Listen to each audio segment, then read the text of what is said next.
नमस्कार दोस्तों आज के इस वीडियो में हम बात करेंगे एपिडिडाइमिस सिस्ट और उसके होम्योपैथिक ट्रीटमेंट के बारे में। दोस्तों सबसे पहले ये जानते हैं कि आखिर एपिडिडाइमल सिस्ट होता क्या है। दोस्तों प्रत्येक पुरुष में पेनिस के नीचे एक थैलीनुमा संरचना होती है जिसे स्क्रोटम कहते हैं। इस स्क्रोटम के अंदर टेस्टिस होती है। दोस्तों इन टेस्टिस के ऊपर एक कॉइल नुमा ट्यूब होती है। दोस्तों ये ट्यूब टेस्टिस को नीचे से ऊपर तक कवर करती है और इस कॉइल नुमा ट्यूब को एपिडिडाइमिस कहते हैं। दोस्तों कभी कभी इस एपिडिडाइमिस के ऊपर पानी से भरी हुई एक ग्रोथ नुमा संरचना हो जाती है, मतलब एक ऐसा उभार पैदा हो जाता है जिसे आप हल्का सा प्रेस करेंगे तो ऐसा लगेगा जैसे इसके अंदर फ्लूइड भरा हुआ है। दोस्तों ये जो संरचना है ये सिस्ट कहलाती है। चूंकि ये सिस्ट एपिडिडाइमिस पर बनती है इसलिए इसे एपिडिडाइमल सिस्ट कहते हैं। दोस्तों ये जो एपिडिडाइमिस होती है इसके 3 पार्ट होते हैं। सबसे ऊपर के पार्ट को हेड, बीच वाले पार्ट को बॉडी और सबसे निचले पार्ट को टेल कहा जाता है। और जिस स्थान पर भी सिस्ट होती है उसे उसके हिसाब से बुलाया जाता है। वैसे ये देखा गया है कि जो एपिडिडाइमल सिस्ट होती है वो लगभग 90% टेस्टिस और एपिडिडाइमिस के सबसे ऊपर के पार्ट में होती है। दोस्तों जनरली ये देखा गया है कि ये जो एपिडिडाइमल सिस्ट है ये एक टेस्टिस पर भी हो सकती है और दोनों टेस्टिस पर भी हो सकती है। और इस सिस्ट का साइज 1 mm से लेकर 2 mm, 5 mm, 10 mm, 20 mm या उससे भी ज़्यादा बड़ा हो सकता है।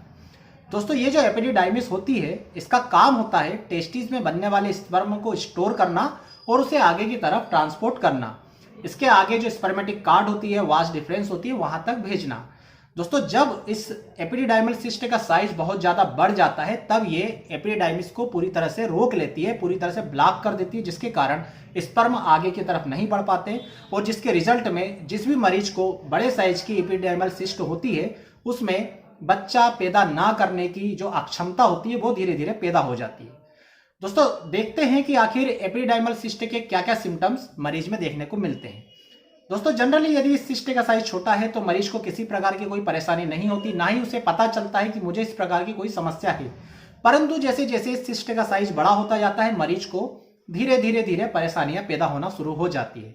यदि यह सिस्ट का साइज बहुत ज्यादा बड़ा होता है तो मरीज को ऐसा लगता है जैसे कि उसके पेनिस के नीचे कोई लंप नुमा संरचना या कोई उभार सा, कोई भारीपन सा लगातार उसे महसूस होता है। उसे चलने में, उठने बैठने में डिस्कम्फर्ट का एहसास होता है।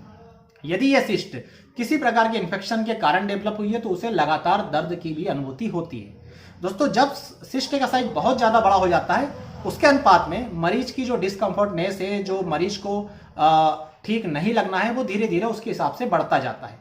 परंतु यदि सिस्ट का साइज छोटा है तो किसी प्रकार का कोई लक्षण मरीज में देखने को नहीं मिलता। अब दोस्तों इसे कैसे पहचानेंगे कि हमें इस प्रकार की कोई बीमारी तो नहीं है। तो जनरली आप यदि जैसे कि ये आपका स्क्रोटम है तो आप स्क्रोटम को इस प्रकार से यदि चारों तरफ से दबा कर देखेंगे तो आपको स्क्रोटम के पीछे वाले भाग में यदि किसी प्रकार का कोई उभार सा महसूस होता है जो हल्का सा लपलपा सा होता है या जिसे दबाने पर ऐसा लगता है उसके अंदर लिक्विड सा बना हो, तो दोस्तों ये एक साइन होता है एपिडिडाइमल सिस्ट का, जिसे आप बाद में सोनोग्राफी करवाकर, टेस्टिस की सोनोग्राफी जब आप करवाएंगे तो सोनोग्राफी में ये चीज स्पष्ट रूप से नजर आ जाती है। अब दोस्तों बात करते हैं कि आखिर क्या क्या काज होते हैं, किन कारण से एपिडिडाइमल सिस्ट बनती है।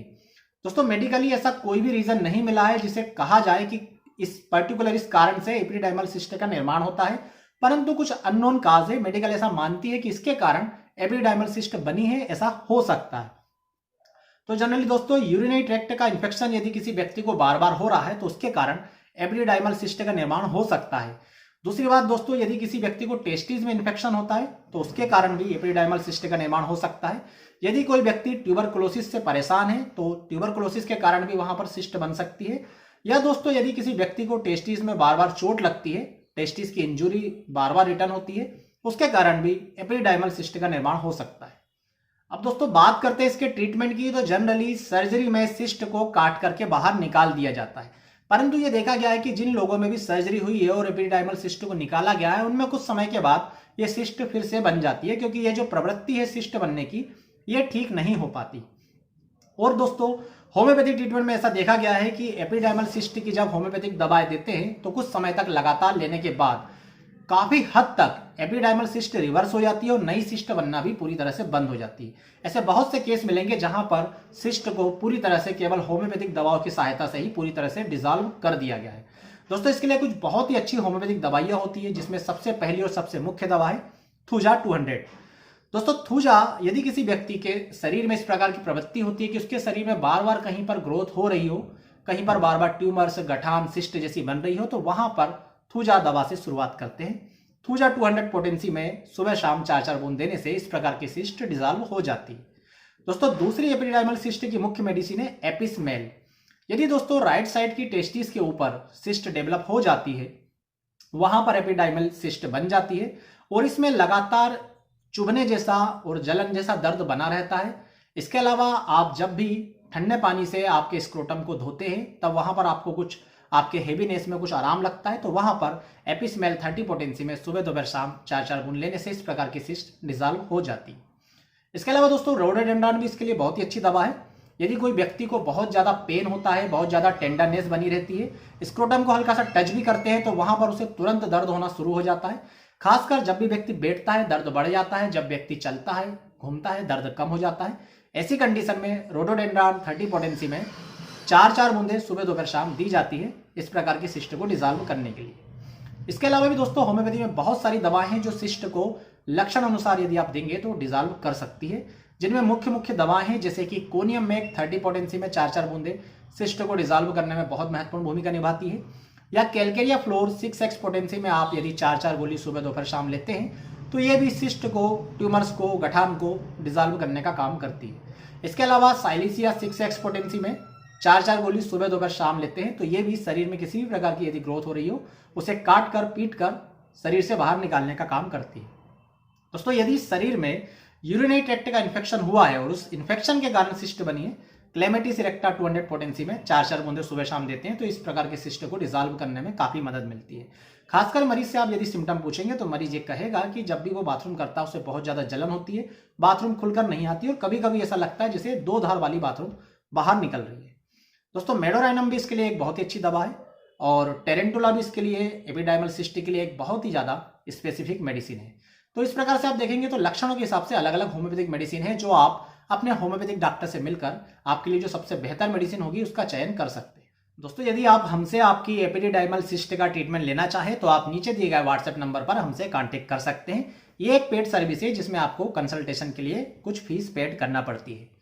दोस्तों जब ये एपिडिडाइमल सिस्ट में फ्लूइड के साथ साथ स्पर्म भी एक्यूमुलेट होने लग जाते हैं तब इसे सिस्ट की जगह स्पर्मेटोसील कहा जाता है।